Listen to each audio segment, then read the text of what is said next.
অবশেষে দেখা হলো, কথা হলো বাংলাদেশ ভারতের শীর্ষ নেতা ডক্টর মোহাম্মদ ইউনূস ও নরেন্দ্র মোদির। বিমস্টেক সম্মেলনের পার্শ্ব বৈঠকে শেখ হাসিনাকে ফেরত চাইল বাংলাদেশ। তবে নির্বাচনের মাধ্যমে বাংলাদেশে একটি গণতান্ত্রিক স্থিতিশীল পরিবেশ দেখতে চায় ভারত। বিস্তারিত আকবর হোসেন সুমনের রিপোর্টে। থাইল্যান্ডের ব্যাংককে অনুষ্ঠিত বিমস্টেক সম্মেলনের ফাঁকে সাংগ্রিলা হোটেলে শুক্রবার দুপুরে বৈঠক হয় বাংলাদেশের প্রধান উপদেষ্টা ডক্টর মোহাম্মদ ইউনূস ও ভারতের প্রধানমন্ত্রী নরেন্দ্র মোদির।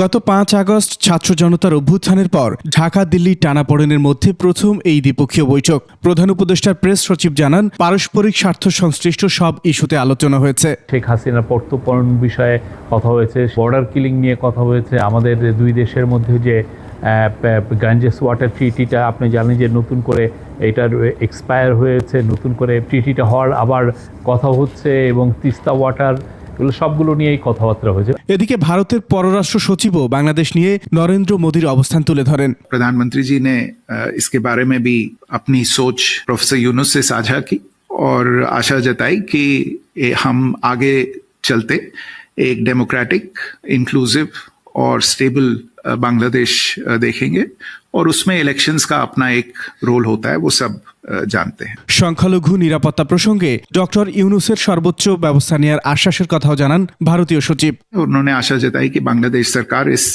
विषय पे अपनी जिम्मेदारियों पे खरी उतरेगी और इन चीजों को आगे इनकी जांच करेगी। আকবর হোসেন সুমন, ২১ টেলিভিশন।